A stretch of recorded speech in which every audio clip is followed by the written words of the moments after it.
Hello, beautiful family, lovers of good things, lovers of important personnel all over the globe. I bring greetings from a grateful heart.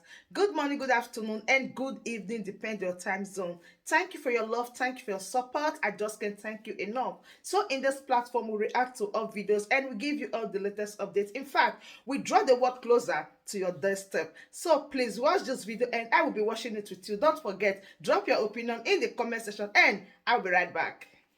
Well, my correalistic people, it has happened again as Inec chairman has come out to say that this 2023 election that is yet to come, that they are not sure of it because of the insecurity in the country. While Lai Mohammed is still saying that the election will hold, and the Inec chairman is saying that the election will not hold because of the situation. But I don't want to talk too much. I want you to listen to what is going on right now. It is going to be wow in your ears. Please listen, watch this video carefully and drop your opinion in the comment section. 2023 general election, which is just over a month away. The Minister of Information and Culture, Lai Mohammed, made the government's position clear at a news conference in Abuja. He insists that no amount of threats can stop the election as planned. This opportunity to respond to inquiries from the media over a widely circulated report credited to an Inec official that the 2023 general elections face a serious threat of cancellation due to insecurity. The position of the federal government remains that the 2023 elections will be held as planned. Nothing has happened to change that position. We are aware that Inec is working with the security agencies to ensure that the elections are successfully held across the country. The security agencies have also continued to assure Nigerians that they are working tirelessly to ensure that the elections are held in a peaceful atmosphere. Therefore, there is no cause for alarm. Information and Culture Minister Lai Mohammed there. Well, joining us now, security expert Dr. Kabir Adamu and Ezenwa Nwagu, who is the chairman of the civil society organization Partners for Electoral Reforms. Thank you, both of you gentlemen, for joining us on Newsnight tonight. This is a question I would like both of you really to address, essentially. Let me start with you, Nwagu.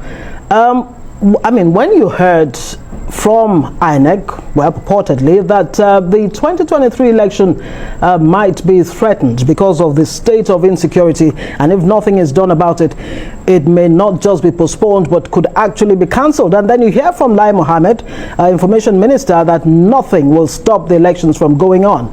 How comforting is that? And are you even concerned that such a situation could actually arise? Well, it's important to first underscore the fact that the threat is a call to duty bearers to become much more responsible and do what they have to do. And in this situation, we're talking about security agents. Through the Interagency Consultative Committee on Election Security, there is now need for the ante to be upped in a way that responds to the call of Inec. And beyond the security agents, it is also important that other stakeholders get more interested. We must get to that point where we understand that any idea about cancellation of the election should not arise because there is no opportunity for third term.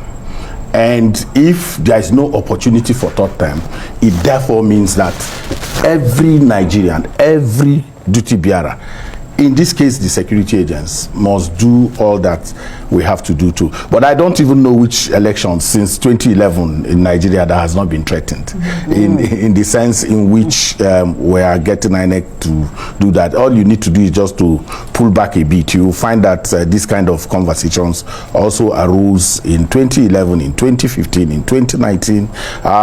But at the end of the day, self-respecting Nigerians would have to put the pressure for us to ensure that where it is possible, these elections are held, and then we can move on. Kabir Adamu, I know, I mean, you have a security outfit. It's something you do regularly to monitor the security situation across the country. How do you assess these threats? I mean, the Inec speaks about the umbrella body of political parties has also raised concerns about electoral violence threats. What do you say? And what's the missing component? What's the missing security component in the forthcoming election that you have identified? Thank you, Adesua and Ngozi, and let me start by hoping 2023 has started off on a good note for you. I've done extensive work in understanding election risk management by Inec, and I must say with all sense of responsibility that Inec under Professor Jiga and now under Professor Mahmood is an organization that every Nigerian should be proud of with regards to how they are responding to the security threats. I'm not aware that there's any organization within the country at the moment that has deployed the types of modern security solutions that Inec has deployed, including solutions that are AI-based, that's artificial intelligence-based, and other technologies that is assisting Inec in terms of responding to the security threats. But there is a lacuna, and that's what I would like to speak about. Ezenwa has mentioned it, and that is the fact that Inec does not have a single security operative, under its direct control. It has deployments from some of the security organizations, but to an extent, they are just deployed and embedded under it. They are not its personnel. So that makes INEC's task of conducting elections in a safe and secure environment dependent on the functions of the various team members of the Interagency Consultative Committee on Election Security. And it is in this light that I'm interpreting the statement that the media, unfortunately, and yes, I've been provided a platform by a media house, but I must mention this, that when I first saw that report in a media platform, I was worried, but then I insisted on seeing the actual statement by the representative of INEC. And I was a little bit surprised. In my honest opinion, that statement was taken out of context. Yes, he highlighted the possibility of either rescheduling or postponement of the elections, but he tied it to constituencies that were security challenged. And he also brought out the issue of margin of principles. In other words, discussion time will not allow me to go into that discussion, but it's a particular element within the elections. So I wish the media had painted that picture, and also given the context within that where that statement was made. It was at a forum where INEC was trying to validate its tool for election risk management, 4 tools that, like I said at the beginning of my statement, every Nigerian should be proud of, that we have such an organization that has reached out to the international world, sourced for technology that is not only modern, that has been tried in other parts of the world, and that we are now also adopting and using. So in direct response to your question, I'm quite impressed with INEC's role, function in its attempt to manage the risk element within the electoral process. The lacuna, however, is INEC is dependent on other bodies outside itself that frankly it doesn't have any control over. And what INEC is trying to do is to call the attention of these organizations to say, do your work. If you don't do your work, then it would impact our ability to conduct safe, free, and fair as well as credible elections. I wonder what you have in response to what Dr. Kabir Adamu has said. He has confidence that INEC, as far as risk management of the process is concerned, is on top of its game. I mean, you've been monitoring elections, and your group is really about electoral reforms and all of that. From your standpoint, on the issue of INEC, the deployment of technology and all that, including, of course, BVAS and what have you, what's your assessment of the level of INEC's readiness? How confident are you that INEC really is ready to deliver on this election? Well, I've always like to push away this question, Ngozi, and that's because there is too much focus on what INEC will do or what INEC will not do.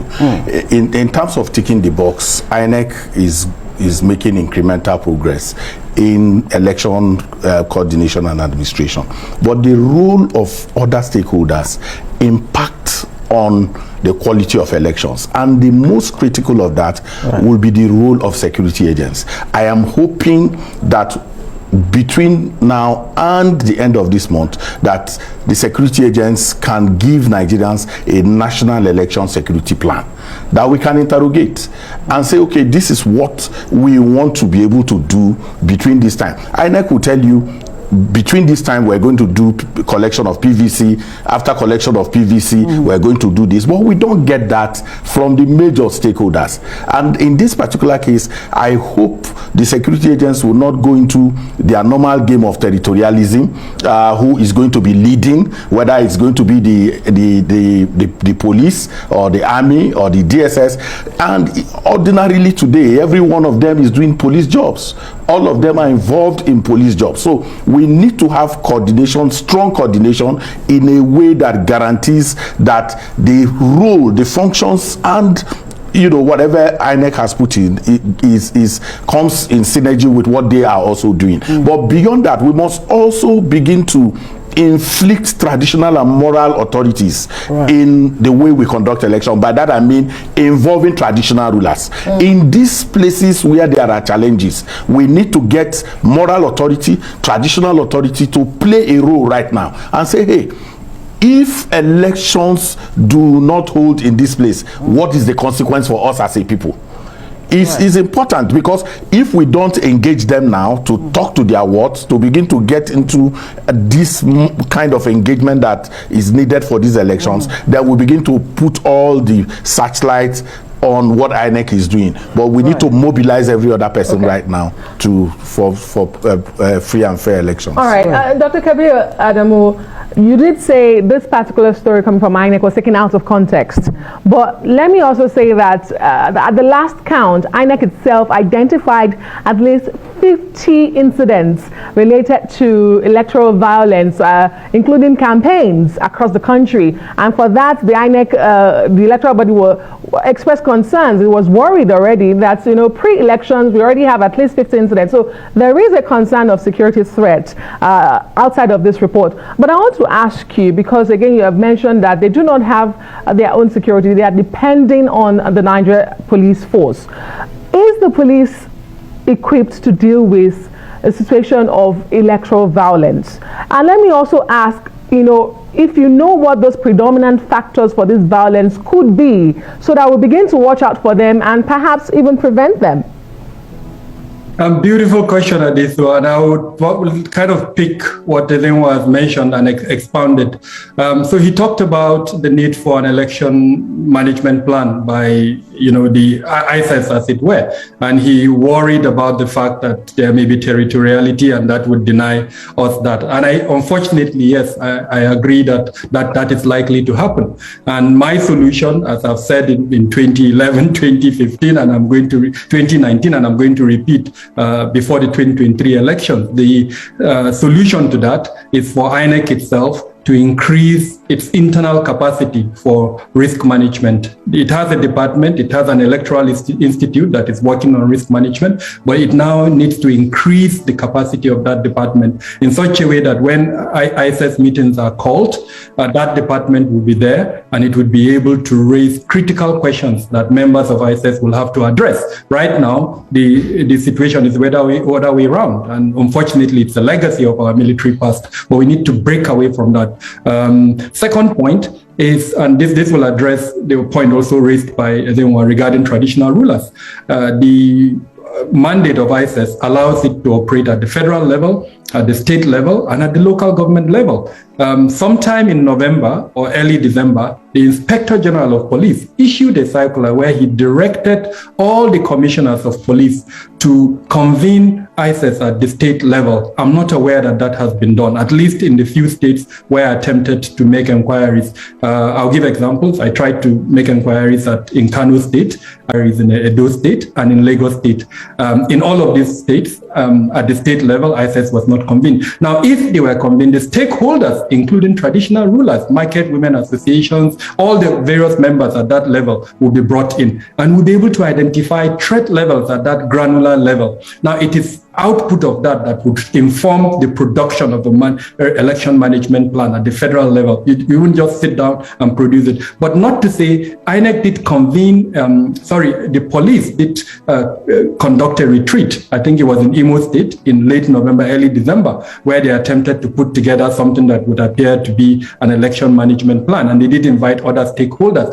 30 seconds if you can. Part of the complaint, IPAC, the advisory body of political parties, accuses governors of using touts, to attack opponents. It seems like it makes a nonsense of the peace accord. What do you have to say to that very quickly? Because there is just a dereliction of responsibility. The Electoral Act does not warn anybody.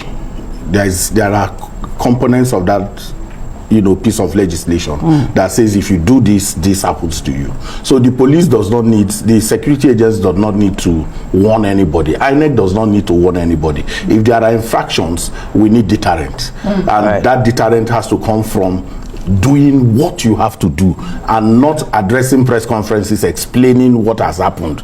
That is not going to, and that you have won this, you have won that. We need to move away from warning to that point where we now hear that somebody has been detained, arrested, prosecuted for electoral violence, even while we await the passing of the Electoral Offences Commission bill. Well, fantastic. said. That's a good place.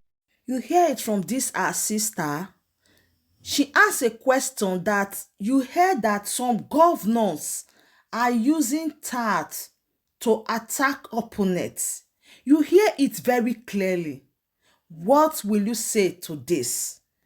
So my wonderful family, that brings us to the end of this update. Do well to like the video, share and subscribe. Thank you and bye-bye.